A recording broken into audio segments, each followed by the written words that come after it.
कुठेतरी ऐकलं होतं की शहाण्याने कोर्टाची पायरी चढू नये. तर आता हे ज्यांनी सांगितलं एक तर तो शहाणा असावा, नाहीतर वकील शहाणे नसतील. तर हे न्याय म्हणजे नेमकं काय? तुम्ही न्याय या गोष्टीला कसं डिफाईन कराल आणि तो कोर्टातच का मिळतो? बऱ्यापैकी गैरसमजूत आहे लोकांची की न्याय हा फक्त कोर्टात मिळतो. न्याय हे एक मूल्य आहे, एक व्हॅल्यू आहे.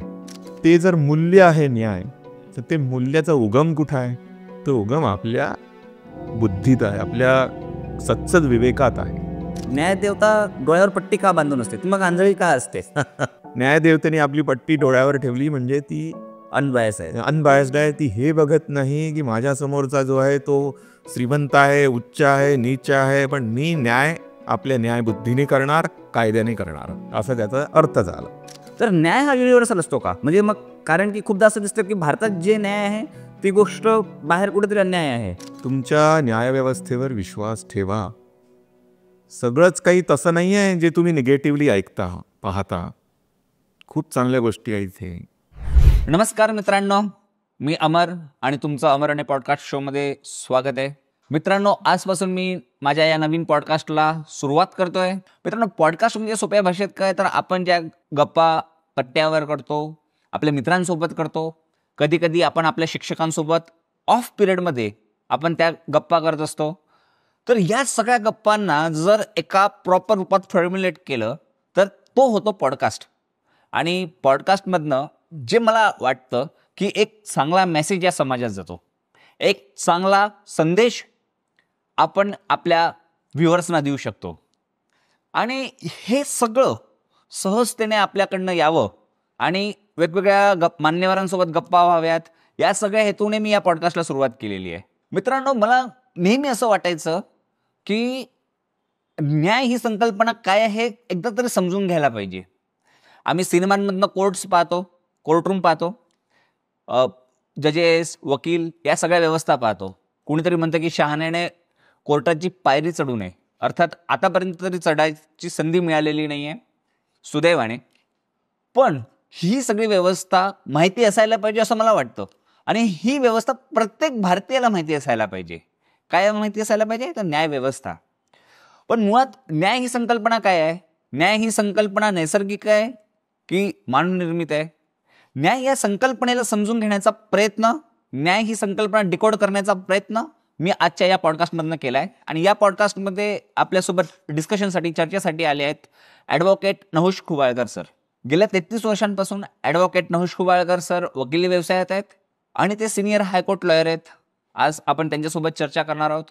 आणि खरं सांगू तर खूप मजा आली आहे त्यांच्यासोबत पॉडकास्ट करताना. न्याय, जजेस काय असतात, वकील काय विचार करतात, न्याय कसा मिळतोय, आपल्या व्यवस्था कशा विचार करतात, ती जी न्यायदेवतेची डोळ्यावरची पट्टी आहे ती कशी इम्पॅक्ट होते, ती त्याच्यामुळे डोळ्यावरची आता पट्टी हटली तर काय इम्पॅक्ट होणार आहे, या सगळ्या नानाविध चर्चा आपण केल्या आहेत न्याय या संकल्पनेअंतर्गत. तर मला वाटतं तुम्ही शेवटपर्यंत हा व्हिडिओ बघा, शेवटपर्यंत हा पॉडकास्ट ऐका. तुम्हाला व्हिडिओच्या शेवटपर्यंत न्याय ही व्यवस्था किंवा न्याय ही संकल्पना डिकोड करण्याचा आपण प्रयत्न करूया. पुढच्या एपिसोड्समध्ये असेच वेगवेगळ्या मान्यवरांना मी बोलवणार आहे. पॉडकास्टला सुरुवात करण्यापूर्वी रिक्वेस्ट आहे की या चॅनलला तुम्ही सबस्क्राईब करा आणि बेल आयकॉनवर क्लिक करा. तर चला सुरू करूया पॉडकास्टला. जसं की तुम्ही इंट्रोमध्ये ऐकलंच, आज ॲडव्होकेट नहुष खुबाळकर सर आपल्या स्टुडिओत आले आहेत. सर, स्वागत आहे तुमचं. थँक्यू अमर. सर, कसे आहात? अगदी छान, अगदी मजेत. आणि कसं वाटतंय सर पॉडकास्टमध्ये आले आहेत? छानच वाटतंय. भलेही माझं स्वतःचं यूट्यूब चॅनल आहे, त्याच्यात मी एकटा बोलत असतो, बरोबर, पण आज इथे मी तुझ्यासोबत चर्चा करणार आहे, चॅट करणार आहे. हा एक वेगळा अनुभव आहे. सर, मी माझ्या न्याय किंवा ज्याला आपण म्हणू शकतो की कायदा या संदर्भातल्या मेमरीज म्हणजे कुठेतरी ऐकलं होतं की शहाण्याने कोर्टाची पायरी चढू नये. तर आता हे ज्यांनी सांगितलं एक तर तो शहाणा असावा, नाहीतर वकील शहाणे नसतील.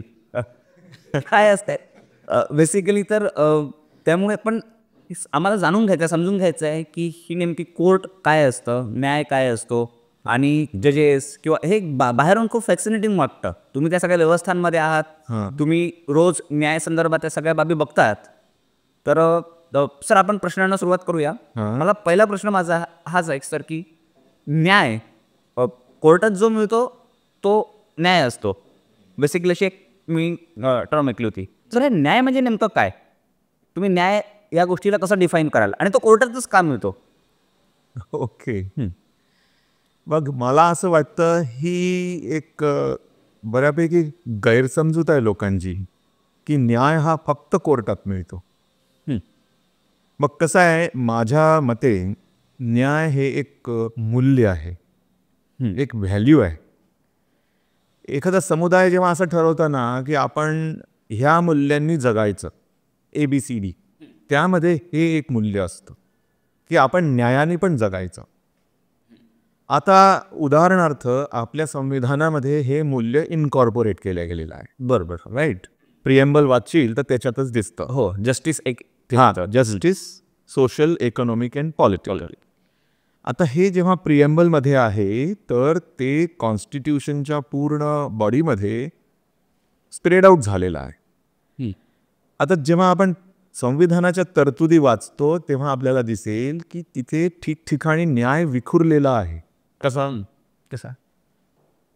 उदाहरणार्थ, संविधान हे पार्लमेंटला आणि स्टेट लेजिस्लेचरला पॉवर देतं कायदे बनवण्याचं, आणि कोणत्या विषयांवर ते स्टेट लेजिस्लेचर किंवा पार्लमेंट कायदे बनवू शकेल ते विषय पण देतं. ठीक आहे, बरोबर. आता जर एखाद्या विषयावर कायदा बनवण्याची गरज आहे आणि तरी बनलेला नाही, म्हणजे काय झालं की जनतेला त्यांचं जीवन रेग्युलेट होण्याकरिता त्या विषयावर कायदा असणे हे न्यायाचा भाग आहे. बरोबर. म्हणजे कायदा बनणे हा पण न्याय आहे हे मला सांगायचं आहे. बरोबर. म्हणून असं म्हणता येणार नाही की न्याय फक्त कोर्टात असतो. अगदी कायदा त्या विषयावर बनलेला असणे, त्याची एक्झिक्युटिव्हकडून अंमलबजावणी प्रॉपरली होत असणे, आणि ती जर झाली नाही तर ती बरोबर होत आहे की नाही ह्याच्यावर वचक ठेवणे हे न्यायव्यवस्थेचं काम आहे. बरोबर. पण सामान्यांना काय वाटतं की न्याय म्हटलं की कोर्ट, अगदी. कारण तो न्यायालय शब्द जोडलेला ना त्याच्याशी. बरोबर. पण तसं पाहिलं तर न्याय हा फक्त कोर्टातच नाही तर संविधानात सगळीकडे आहे. आणि तेवढंच नाही तर मी हे म्हणेन, ते जर मूल्य आहे न्याय, तर ते मूल्याचा उगम कुठं आहे? कुठे आहे? तो उगम आपल्या बुद्धीत आहे, आपल्या सत्सद विवेकात आहे. अच्छा. प्रत्येकाच्या सत्सद विवेक बुद्धी हाच न्याय आहे ना. बरोबर. म्हणजे मी जर एक्झिक्युटिव्ह ऑफिसर आहे, एखादा IAS ऑफिसर आहे, आणि माझ्याकडे एखादा नागरिक त्याची समस्या घेऊन आला आणि मला दिसतंय की मी इथेच त्याचं समाधान करू शकतो, ही कायद्याची तरतूद आहे, ही त्याची समस्या आहे, मग ह्या कायद्याच्या तरतुदीनुसार जर मी वागलो तर त्याच्या समस्येचं समाधान होणार आहे, हे एक्झिक्युटिव्ह लेवलवरच मी त्याला न्याय देतो. बरोबर. हा झाला न्याय. सर, पण हा माझ्या आतल्या भावनेनी, जी माझी भावना आहे की याला न्याय मिळाला पाहिजे, ते सांगायचं आहे मला, की आत असतो तो. सर, हे अशी अनेक उदाहरणं देते की सर म्हणजे एक जर मी न्याय हे म्हणालो तर न्याय हा युनिव्हर्सल असतो का? मग म्हणजे असं जसं फॉर एक्झाम्पल गुरुत्वाकर्षण भारतात पण आहे, अमेरिकेत पण आहे, आणि सगळीकडे ती वस्तू खालतीच पडणार. तर न्याय हा युनिव्हर्सल असतो का? म्हणजे मग कारण की खूपदा असं दिसतं की भारतात जे न्याय आहे ती गोष्ट बाहेर कुठेतरी अन्याय आहे, किंवा बाहेर कुठेतरी त्याचे पॅरामीटर्स बदलतात. तर न्याय हा युनिव्हर्सल आहे का मग? Sir, that's really a good question. बघ कसं आहे, तू उदाहरण जे दिलं की गुरुत्वाकर्षणाचा नियम किंवा आणखीन कुठला निसर्गाचा नियम, की वर फेकलेली वस्तू खाली पडणार, किंवा पाणी हे चढावावरून उतारावाकडे, हे काय झाले? हे झाले नियम, निसर्गाचे नियम. तर आपण जेव्हा नियमांबद्दल बोलतो तर आपण बॉडी ऑफ रूल्स बद्दल बोलतो. पण जेव्हा तू प्रश्न विचारला न्याय हा युनिव्हर्सल आहे का, आता हे जे नियम आहेत हे न्याय तत्वावर आधारित असतील तर ते न्याय्य झाले. आता ही भावना जी आहे की सगळं आपलं जीवन न्याय या मूल, त्याला काय म्हणतो आपण, तत्व, मूल्यावर आधारित असलं पाहिजे, ही भावना जरी आज पूर्ण जगामध्ये मेजॉरिटी देशांमध्ये असली तरी मी असं नाही, मला असं वाटत नाही की हे युनिव्हर्सल आहे. त्याचं कारण असं की काही समुदायांमध्ये न्याय मूल्यावर, म्हणजे न्याय या मूल्यावर जगणं नसेल कदाचित ॲक्सेप्टेड. उदाहरणार्थ, पूर्वीच्या काळी ट्राईब्स होत्या, टोळ्यांनी माणूस राहायचा. त्यावेळी माईट वॉज राईट. जो शक्तिशाली होता तो म्हणेल ते न्याय, बरं, असं ते मूल्य होतं. अशा जमाती आजही असतील किंवा काही समुदाय असतील, कदाचित देश असू शकतील, देशही असू शकतील. आता काय आपल्याला वाटतं की मेजॉरिटी देशांमध्ये बाबा ते मूल्य स्वीकारलेलं आहे म्हणून ते युनिव्हर्सल आहे. त्या सेन्सनी ठीक आहे, युनिव्हर्सल म्हणता येईल मेजॉरिटी, पण तसं ते खरोखर युनिव्हर्सल आहे का मला शंका आहे. ते आत असायला पाहिजे सत्सदमध्ये. ते आपण जेव्हा सत्सद विवेक बुद्धीमध्ये ठेवून त्यानुसार वागतो, बरं, ते आपल्या इथे येतं. सर, आता पुन्हा एक प्रश्न पडतो, म्हणजे मला न्यायाचं एक साधारणपणे कॉन्सेप्ट कळला. न्याय हा आतून येतो आणि त्याला विवेकाची जोड असावी. करेक्ट. बरोबर ना? बिलकुल बरोबर. आता सर, मग अशा वेळेला तुम्ही आता रिसेंटलीच ते जेव्हा justice Chandrachud sir chief justice होते, त्यांनी ती डोळ्यावरची पट्टी काढायला लावली, पण त्याच्या आधी मग प्रश्न पडायचा, मग न्यायदेवता डोळ्यावर पट्टी का बांधून असते, ती मग आंधळी का असते? म्हणजे त्याला बघताना असं वाटायचं मग की उदाहरणार्थ, म्हणजे माझं परसेप्शन योग्य आहे का तुम्ही सांगा. म्हणजे मला एखाद्याला फाशीची शिक्षा द्यायची आहे जज म्हणून, तर मी डोळ्याला पट्टी बांधेल किंवा याचं पाप माझं नाही, हे याने केलं, हे नियम आहेत, हे असं आहे, मी डोळ्यावर पट्टी बांधतो, हे असं आहे, मला त्याचं पाप नको देऊ, याच्यासाठी तर नाही आहे ना. किंवा ती डोळ्याची पट्टी काढली, त्याच्या मागचं काय फिलॉसॉफी असायला, तुम्ही काय सांगाल त्या सगळ्याच्या? त्या घटनेने बऱ्यापैकी एक इश्यू रेज झालेला होता. पण काय त्याच्यात मी थोडंसं बघितलं जेव्हा, काय एक्झॅक्टली भानगड आहे ती, म्हणजे भानगड शब्द बरोबर नाही आहे, काय एक्झॅक्टली आहे ते, तर मला हे कळलं की पूर्वी जे जसं ग्रीक लोकांच्या निरनिराळ्या देवता असतात, तशी ही पण एक देवता होती, न्यायाची देवता. त्याला तिचं नाव होतं जस्टिशिया. अच्छा, मग तिथून जस्टिस हा शब्द आहे. हां, जस्टिशिया नावाची देवता होती. आणि त्यावेळी तिचं तो जो सिम्बॉल होता न्यायदेवतेचा, असं म्हणतात की तिच्या डोळ्यावर पट्टी नव्हती, तिचे डोळे उघडेच होते. मग काय झालं, कालांतराने ज्यावेळी इंग्रज लोकांनी ते न्यायव्यवस्था स्वीकारली, तेव्हाही ती उघडीच होती, ती डोळे उघडेच होते. पण असं म्हणतात मग ते भारतात जेव्हा आले, आणखीन काय कुठे करप्शन झालं, खूप ज्युडिशरीमध्ये करप्शन व्हायला लागलं त्या काळी. तर ते करप्शन म्हणजे ज्युडिशरी करप्ट आहे त्या काळी असं ते दाखवण्याकरता त्यांनी न्यायदेवतेच्या डोळ्यावर काळी पट्टी बांधली. अच्छा, अशी ती कहाणी आहे. पण आता ती निगेटिव्ह सेन्सनी झालं, ते करप्ट ज्युडिशरी असं ते त्याचा अर्थ झाला. पण मग विथ पॅसेज ऑफ टाईम मग त्या व्यवस्थेत काम करणाऱ्यांनी ती निगेटिव्हिटी हटवण्याकरिता त्यांनी काय केलं, त्याला पॉझिटिव्ह रूप दिलं.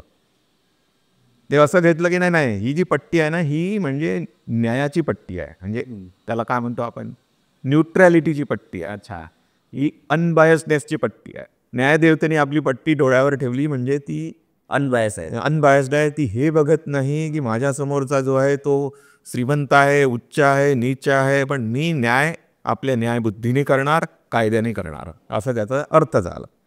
आता चंद्रचूड साहेबांनी काय केलं की तीच ओरिजिनल अवस्था पुन्हा आणली, जी तिच्या डोळ्यावर पट्टी नव्हती, पट्टी नव्हती, ती त्यांनी काढली.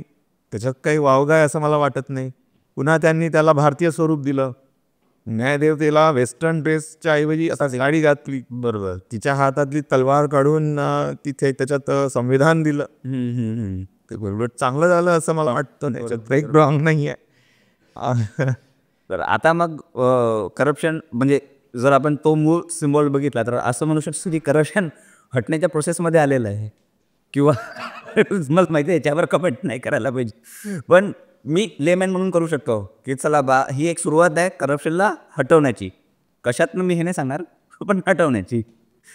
सर, आता हा जो न्याय मी जे सुरुवातीला सांगितलं की हा कोर्टात मिळतो असं आम्हाला परसेप्शन आमचं आहे, तुम्ही मग तू सांगितलं की विधिमंडळात कायदे बनतात किंवा आणखीन वेगवेगळ्या याच्यात समाज जीवनात एक सेकंड, एक क्लॅरिफिकेशन. माझ्या म्हणण्याचा बिलकुल अर्थ असं नाही की कोर्टात मिळत नाही, कोर्टातही मिळतो. हो.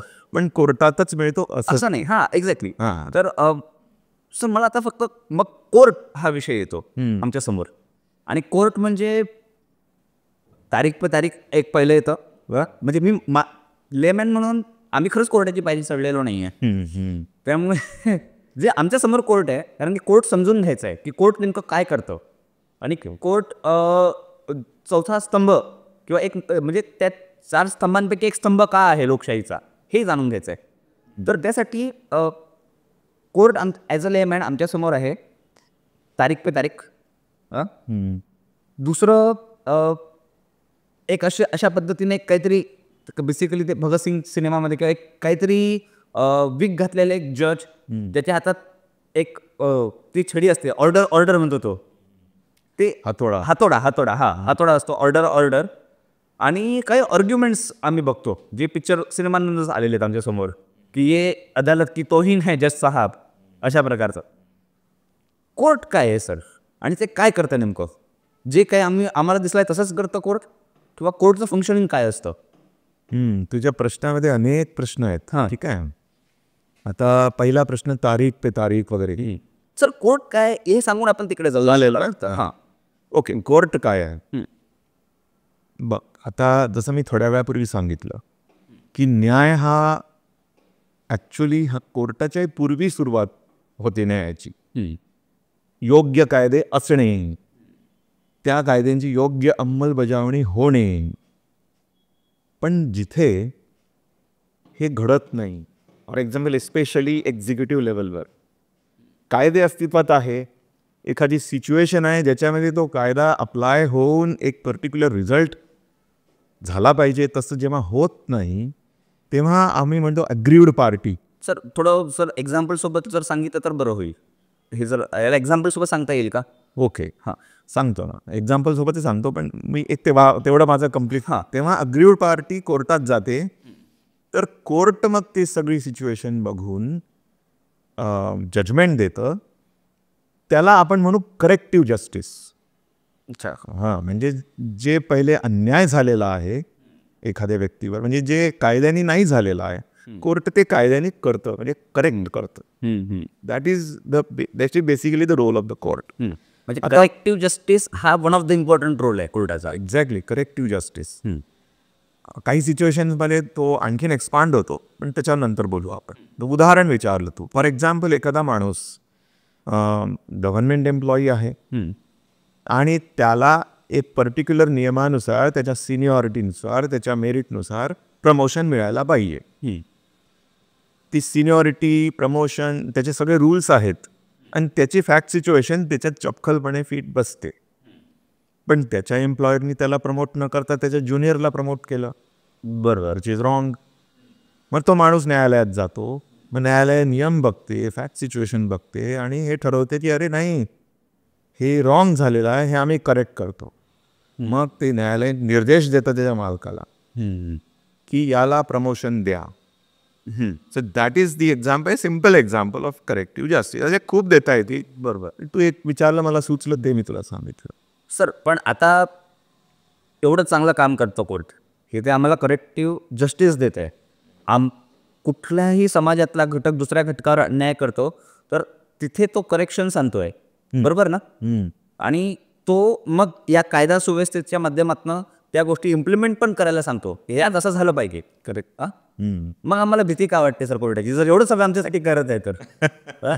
म्हणजे मग ती शहाण्याने कोर्टाची पायरी चढू नये, ही मग मन कुठं आली? ओके, खरं म्हणजे कोर्टाची भीती वाटण्याचं काही कारण. पण तुम्हाला वाटतं का सर, लोकांना वाटते भीती कोर्टाची? हो, वाटते, बिलकुल वाटते. तुम्हाला तर सोपं उदाहरण सांगू ना, तर लोक अदालत कॉन्सेप्ट आहे. आम्ही फाईन ऑनलाईन येतं घरी आणि तो एका सर्टन डेटपर्यंत नाही भरला तर मग लोक अदालतीची नोटीस येते.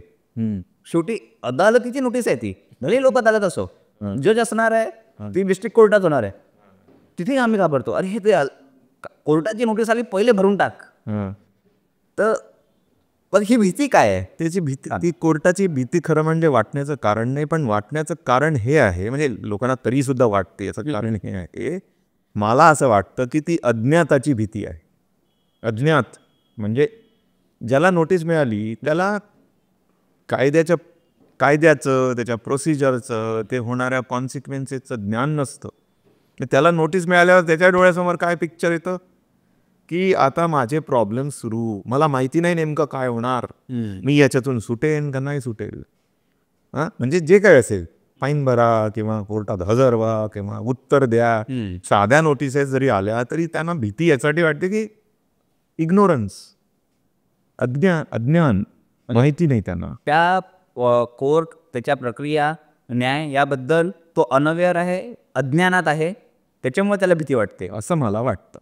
आणि दुसरं म्हणजे वातावरण. दुसरं एक कारण की एक जर पॉईंट बघितला तर माझे काका ना कोर्टात होते, डिस्ट्रिक्ट कोर्टात लिफ्टमध्ये ते करायचे. ते सांगायचे की गुंडांना वगैरे भीती नाही वाटत कोर्टाची, त्याच्यासाठी रुटीन आहे गुंड. हे आता त्यांचं व्हर्जन आहे, कारण की ते रेग्युलर तशा डिस्ट्रिक्ट कोर्टातनं त्या सगळ्या लोकांना लिफ्टने खालती जाणं येणं करायचं, तर तिथे तो त्यांच्यासोबत कन्व्हर्सेशन किंवा ते ऑब्झर्वेशन व्हायचं, त्यातनं ते या कन्क्लुजनला आले. तसं पण मग हे कॉन्ट्रडिक्टरी नाही का की ज्यांना भीती वाटायला पाहिजे त्यांना वाटत नाही आहे, आणि ज्यांना नाही वाटायला पाहिजे त्यांना वाटत आहे. ते बरोबर तसं वाटतं. पण कसं आहे, आता ते निर्धावलेला कोणी असेल, नेहमी वारंवार न्यायालयात गेलेला असेल, तो गुंडही असेल किंवा गुंडा नसेल, किंवा राजकारणातला माणूस राजकारणी असू शकतो, वारंवार जाऊन त्याची भीती कमी होईल. त्याची सिम्पल आहे ते. It depends on personality to personality आणि त्यांचे यापूर्वी आलेले त्यांना अनुभव त्याच्यावर अवलंबून होते.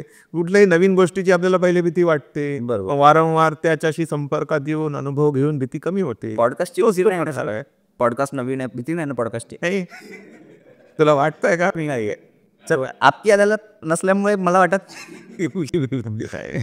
भीतीचं काहीच नाही. हा, पण सर म्हणजे जसं तुम्ही एक दुसरा एक मुद्दा यात तुम्ही सांगणार होते की सामान्य लोकांना मग कोण म्हणजे जर ही कंडिशन आहे की लोकांना भीती वाटत आहे, म्हणजे बहुसंख्यकांना वाटत आहे, आपण असं कन्सिडर करू सध्या, कोर्ट काही इनिशिएटिव्ह किंवा ही व्यवस्था काही इनिशिएटिव्ह घेत नाही का की या लोकांना भीती वाटायला नाही पाहिजे, अरे आम्ही तुमच्यासाठी आहोत. अगदी करेक्ट, अगदी. मग कसं आहे माहिती आहे का, काही गोष्टी अपरिहार्य असतात. भीतीचा आणखीन एक भाग म्हणजे कोर्टातलं वातावरण. तुम्ही एंटर करता तर तुम्हाला अरे बापरे ते जजेस बसले आहेत, मग त्यांच्या आजूबाजूला खूप सारे पुस्तकं आहेत, अगम्य इंग्लिशमध्ये वकील बोलतायत, दोन्ही वकील बोलतायत, जजेस बोलतायत, इथं आपल्याला काहीच कळत नाही आणि यांच्या हाती मोठी पॉवर आहे, तर आपण तिथे गेलो तर आपल्या विरुद्ध काय करतील काय नाही हे माहीत नाही. हे सगळं कॉम्बिनेशन आता थोडंसं अपरिहार्य आहे असं मी म्हणतो भीती असणं. कारण त्याचं असं की न्याय करण्याकरता, योग्य प्रकारे ती केस हँडल करण्याकरता न्यायालयाला एक शांतपणे बसण्याची जागा लागेल. त्या जागेमध्ये फक्त त्याच्याशी संबंधित जे व्यक्ती आहेत, उदाहरणार्थ वकील, त्यांनाच प्रवेश असणे तिथे समोर, हे याची व्यवस्था करावी लागेल. जर एखाद्याला पाहायचं आहे प्रोसिडिंग तर त्याला मागे बेंचवर बसण्याची व्यवस्था करावी लागेल. म्हणजे एक मला म्हणायचं एक असं सँक्टिटी असलेलं वातावरण तयार करणं आवश्यक आहेच. त्याच्याशिवाय जजेस शांतपणे विचार करू शकणार नाही. म्हणजे जर का असं कॅज्युअल वातावरण दिलं तर किती कोलाहल होईल तिथे, कोणी काही बोलेल, जजेस will not be in a position to understand it properly. दुसरं असं की ती जी भाषा आहे ती प्रॉपरली ट्रेन केलेल्या ज्यांना ट्रेनिंग मिळालेलं आहे लॉचं, लिगल ट्रेनिंग, ते दोघेही एका प्लॅटफॉर्मवर असतात. जेव्हा ती भाषा त्यांना माहिती असते, ते ट्रेनिंग मिळालेलं असतं, कॉम्प्लेक्स कन्सेप्ट्स असतात ना लॉमध्ये, कॉम्प्लेक्स फॅक्ट सिच्युएशन असतात, ते चटकन एकमेकांना कम्युनिकेट करण्याकरता त्या व्यवस्थेतल्या सगळ्या पात्रांना, जजेस, लॉयर्स यांना एका प्लॅटफॉर्मवर असावं लागतं. आता त्या प्लॅटफॉर्मवर तेव्हाच ते येतील जेव्हा ते ट्रेनिंग घेतील. सामान्याला ते ट्रेनिंग नाही आहे. आता ते ट्रेंड व्यक्ती त्या कम्युनिकेशन त्यांच्या लेवलवर जेव्हा कम्युनिकेशन करतात तेव्हा हे नॅचरल आहे की पाहणाऱ्याला त्याची भीती वाटेल, त्याला ते अगम्य वाटेल. पण जे काही चालतं आहे ते त्यांनाच न्याय मिळण्याकरता चालतं आहे ह्याची जर जाणीव बाळगली तर भीती वाटण्याचं कारण नाही. उलट बरोबर उलट ते रिस्पेक्ट करण्याचीच गोष्ट आहे ती. सर आता तुम्ही एक कोर्टाचं पूर्ण वातावरण सांगितलं. जजेसना बऱ्यापैकी एकांत मिळतो विचार करायला. हां वकील म्हणजे तो शेवटचा प्रश्न आहे तसा करिअर इन लॉ, पण वकील बऱ्यापैकी आहेत आपल्याकडे. न्यायव्यवस्थेचे प्रोसिजर्स पण ठरलेले आहेत की असं असं असं असं असतं, मग हे असं होतं. बरोबर. एवढं असूनही एक जी गोष्ट म्हणजे मग दुसरं त्याला एक कंगोर आहे. मगाशी जी बोललो, कोर्टात जे काही मिळतं त्याला न्याय म्हणावं असं एक परसेप्शन आहे. तर वेळ का लागतो जस्टिस मिळायला, न्याय मिळायला, या एवढं सगळं एन्व्हायरमेंट असूनही? आणि मग ही टर्न कसं का आली की कोर्टात जे मिळतं मग त्याला मग न्याय समजून स्वीकारून घ्या, म्हणजे देवाचा प्रसाद आहे मग घ्या. तर असं का होतं? म्हणजे जो तारीख पे तारीखवाला जो कॉन्सेप्ट आहे, जी काही डायलॉग जिथनं आला, तर त्या प्रश्नाकडे जायचं आहे. ओके. मग ही फारच अनफॉर्च्युनेट सिच्युएशन आहे. म्हणजे पण सर मिळतो, उशीर लागतो ना सर? बिलकुल लागतो आणि ही फारच अनफॉर्च्युनेट सिच्युएशन आहे. म्हणजे दुर्दैवी आहे. मलाही या गोष्टीचं फार पेन होतं, दुःख होतं की आपण इतकी छान संविधान स्वीकारलेलं आहे, त्यामध्ये न्यायाची कन्सेप्ट टाकलेली आहे, कोर्टांच्या रचना केलेल्या आहेत, तरीसुद्धा वेळ लागतो. बऱ्याच गोष्टी आहे सांगण्यासारख्या, त्याचा detail. Let us not get into those details. आता वेळ लागतो याचं एक ऑब्व्हियस कारण आहे पॉप्युलेशन. पॉप्युलेशन म्हणजे लोकांच्या मध्ये जेवढे जास्ती ट्रान्झॅक्शन्स होतील तेवढे कॉन्फ्लिक्ट्स पण होतील. तेवढे कॉन्फ्लिक्ट्स त्या प्रमाणात वाढले तर त्या प्रमाणात केसेस वाढतात. राईट. त्याच्यामुळे कोर्टात लोक जास्ती कोर्टात जातात. इकडे काय होतं आहे की न्यायाधीशांची संख्या पण त्या प्रमाणात वाढायला पाहिजे. याच्यावर बरेच रिसर्चेस झालेले आहेत. त्या रिसर्चेस असं सांगतात की एक आयडियल जज पॉप्युलेशन रेशो असला पाहिजे, जो अमेरिकेत व्यवस्थित आहे. आपल्या इथे तो फारच डिस्प्रपोर्शनेट आहे. तर ते जज पॉप्युलेशन रेशोमध्ये काहीतरी ते व्यस्त प्रमाण झालं की मग काय होतं, जजेसवर येतो लोड. ते ह्युमन बिईंग्ज आहेत, त्यांची ह्युमन कॅपॅसिटी आहे. ते त्यातल्या त्यात मॅक्झिमम जेवढ्या केसेस निपटवू शकता येतील तेवढ्या निपटवतात, पण बऱ्याच केसेस तुंबून राहतात, पेंडिंग राहतात. हे बॅकएंडला जे आहेत त्यांना माहीत असतं. फ्रंट एंडला वाटतं किती डिले चाललेला आहे, किती ऐकलं होतं की सगळ्यात जुनी केस काहीतरी 1954-55च्या काळातली आहे. मला संदर्भ सोशल मीडियाच देतो मी, कारण की त्यातनंच आलं ते. नाही असेल. हायकोर्ट पण मध्ये पण फार जुनी केस अनेक वर्षांपासून होती मागे, डिस्पोज ऑफ झाली. एक second before you go head, मला आणखीन एक भाग क्लिअर करायचा आहे की जजेसनी त्यांच्या फुल कॅपॅसिटीने काम करायचं जरी ठरवलं तरी त्यांना हे पण बघावं लागतं की प्रत्येक केसमध्ये प्रॉपर विचार झाला पाहिजे, प्रॉपर समजून घेऊन अंडरस्टँडिंगनी केस डिसाईड झाली पाहिजे. It takes time. प्रत्येक केस त्याला जेवढा वेळ लागणार तेवढा घेणार. थातूरमातूर केलं तर मग पुन्हा चुकीचं जजमेंट होणार, मग पुन्हा अन्याय वाढण्याची शक्यता आणि होण्याची शक्यता वाढते. सर याला एक प्रश्न असा आहे की म्हणजे सुदैवाने कोर्टाची तशी पायरी चढावी लागली नाही. त्यामुळे मी कुणाच्या तरी अनुभवावरनं सांगतो की माझा एक मित्र आहे, तो असं सांगत होता की वकीलच तारीख घेतात म्हणे पुढची. वकिलाचं बिलिंग वाढतं. तो बेसिकली फार्मामध्ये काम करतो. तर मी म्हणतो अरे मला वाटत नाही म्हटलं, कारण की ते काय ॲडमिशन थोडी आहे हॉस्पिटल 4 दिवस आणखीन ओढा पुढे. तर याला काही त्याचं जे काही परसेप्शन आहे त्यात कुठे फॅक्ट्स आहेत का? की वकीलच सांगतो की हा पुढची तारीख घेऊया, आणि म्युच्युअली दोन्ही पार्टीचे वकील, म्हणजे असं त्याचं परसेप्शन होतं की इकडचा पण इकडचा हा ठरवलं पुढची तारीख घेऊ, त्याची 500,000 वाटते, त्याची 500,000 वाटते. असं होतं का? म्हणजे हे बघ, हे तिथे होऊ शकेल तिथे फी स्ट्रक्चर तसं असेल. प्रत्येक वकिलाचं फी स्ट्रक्चर आता कोणाचं डेट वाईज असेल. There may be a possibility हे असं होण्याची, पण असं फी स्ट्रक्चर नसेल. फॉर एक्झाम्पल फी ठरली लमसम, तर त्याच्यामध्ये वकिलांनी एक पैसे मिळतात म्हणून डेट घेण्याचं काहीच कारण नाही. नॉर्मली आपल्या शहरामध्ये, नागपुरामध्ये किंवा जनरली फी स्ट्रक्चर हे लमसमवालंच आहे. अच्छा, म्हणजे वकिलांचा रोल नाही आहे का सर डिले? नाही, थोडंसं असेल, पण मी जे सांगतोय ते समजून घे पाहिजे. फी स्ट्रक्चर जर का लमसम असेल तर त्या वकिलाला उलट तारीख घेऊन नुकसान आहे. अच्छा. आणि ती केस लांबणार देईल. त्याला ते परवडले पाहिजे. बरी किती वर्ष एखादी केस पाळायची, त्याला तर उलट लवकरात लवकर ती केस संपलेलं so that he can become free for the next cases. बरं, त्यामुळे तू जे म्हणाला ना, म्हणजे उदाहरण दिलं ना, ते काही सिच्युएशन्समध्ये कदाचित त्या वेळी घडलेलं असेल. दॅट ऑल्सो डिपेंड्स ऑन की खरोखर वकिलाचं हे पर्सनॅलिटी कशी आहे, त्याचं काय म्हणजे. सर सोल्युशन काय असेल सर पण म्हणजे की लवकर लवकर आपले हे सगळे केसेस मार्गी लागून लवकरात लवकर न्याय मिळायला पाहिजे. म्हणजे उदाहरणार्थ निर्भया 2012ला झालं, फाशी मिळायला 5 वर्ष लागले आणि अनेक फाशी आहेत ज्या पेंडिंगच आहेत अजून मिळण्यापर्यंत. ठीक आहे, त्यात राष्ट्रपती हा विषय आहे, पण तरी पण हायकोर्टात सुप्रीम कोर्टातपर्यंत जाईपर्यंत ही 5, 7, 8 वर्ष लागतात. जिथे एकदम दिसतंय की हा आहे अशा परिस्थितीत मग लोकांचा पण राग उफळून येतो, अरे हे काय चाललेलं आहे. तर मला वाटतं की याला काहीतरी सोल्युशन नसायला पाहिजे. तर काय असू शकतं? तू जे विलंबाचं बोललास, ते बोलताना जी उदाहरणं दिलीत ती फाशी वगैरे अशा मोठमोठ्या, मी मुद्दा त्यासाठी सांगितलं सर की सगळे सबूत हा शब्द वापरला, पुरावे दिसत आहेत, पब्लिक डोमेनमध्ये आले आहेत, सगळं दिसतं आहे की हे असं आहे.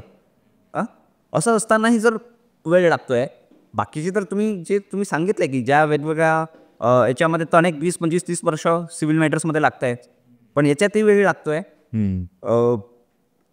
तर लोकांमध्ये एक असंतोष निर्माण होतो. मी सामान्य माणूस म्हणून मग असं वाटतं की अरे तू पोलीस आहे ना, तू घे बंदूक, मारून टाक ना, कशाला तू त्याची वाट पाहतोय. मी पब्लिक सेंटिमेंट सांगतोय. ओके, अशा व्यवस्थांमध्ये काहीतरी असायला पाहिजे की न्याय लवकरात लवकर मिळायला पाहिजे. तर काय असू शकतं? बघ कसं आहे, जे काही तू बोलला ते बऱ्यापैकी क्रिमिनल जस्टिस सिस्टीमशी निगडीत आहे, म्हणून आपण थोडंसं त्याच्याबद्दल बोलूया. आता हे जे तू बोलला की दिसतंय की त्यांनी ते केलं, त्याला उडवाणार आहे. पण कसं आहे, आपल्या भारतीय संविधानामध्येच एक आर्टिकल आहे 21, आर्टिकल 21, जे फंडामेंटल राईट आहे प्रत्येक नागरिकाचा. मग तो गुन्हेगार पण का असेल? तो गुन्हेगार आहे का नाही हे शेवटी कोर्ट ठरवतं. आरोपी ठीक आहे. ते काय एका वाक्याचं छोटंसं आर्टिकल आहे, पण ते इतकं महत्त्वाचं आहे की त्याच्यावर हे सगळा खेळ आहे. ते काय म्हणतं, no person shall be deprived of his life or personal liberty except according to the procedure established by law. कायद्याने घालून दिलेल्या प्रोसिजरच्या व्यतिरिक्त इतर कुठल्याही पद्धतीने कुठल्याही व्यक्तीचं जीवन किंवा स्वातंत्र्य हिरावून घेतलं जाणार नाही. क्या बात आहे. म्हणून तिथे एक कायद्याचं कम्प्लीट सेटअप पण आहे की what shall be the procedure established by law. ती दिलेली आहे आपल्या पूर्वीच्या क्रिमिनल प्रोसिजर कोडमध्ये, निरनिराळ्या प्रोसिजरल लॉजमध्ये. मग त्याच्यात काय आहे, मग इंडियन पिनल कोड जे जुनं होतं, हे कायदे काय, हे क्राईम काय असेल ते डिफाईन करतं आणि त्याची शिक्षा काय असेल ते ले डाऊन करतं. आणि ही शिक्षा सुनावण्यापूर्वी काय प्रोसिजर असणार कोर्टातली, काय पुराव्याची नियम असणार ते सगळं ले डाऊन करतं. त्याच्यातून ते गेल्याशिवाय त्याला कन्व्हिक्शन होऊच शकत नाही. त्याच्यातून गेल्याशिवाय जर त्याला धाडकन मारून टाकलं तर ते तर इनजस्टिस होईल. उलट ते दिसेल फास्ट न्याय वगैरे. That is illusion, wrong justice.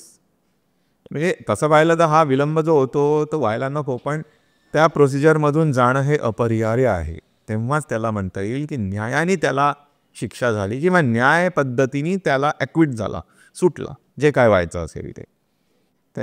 Sir पण म्हणजे तुमचा मुद्दा अगदी बरोबर आहे, पण सर सोल्युशन काय असू शकतं? म्हणजे तुम्ही वकील म्हणून, सिनियर हायकोर्ट लॉयर म्हणून सर तुम्ही कसं बघता की काय सोल्युशन असू शकतं? आता थोड्या वेळापूर्वी जसं मी सांगितलं तुला की जसं तुम्ही एक मुद्दा फक्त सांगितलं, जजेसची संख्या कमी आहे याबद्दल तुम्ही बोलले होते. ते बोललो. तर 150 करोड पर्यंत आहेत सर लोक भारतात. बरोबर, टॅलेंटेड पण आहेत. घ्या स्पर्धा परीक्षा, इन्फ्रास्ट्रक्चर तर सर आता भारत प्रगती करतोच आहे. एक का 10 कोर्ट उभे करता येतील. म्हणजे मी कॉमन मॅन म्हणून म्हणतोय. अगदी खरं टेक्नॉलॉजीज तुम्हाला माहिती. अगदी खरं बोलला. पण आपल्या देशामध्ये इतकी लोकसंख्या आहे आणि ट्रेंड आणि टॅलेंटेड लोकही भरपूर आहेत.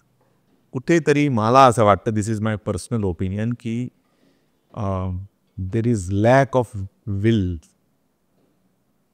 On the part of some pillar of the state in reforming judicial process. For example, reformation अनेक पद्धतीने असते. एक म्हणजे जजेसची संख्या वाढवून, हे तर फार महत्त्वाचं आहे.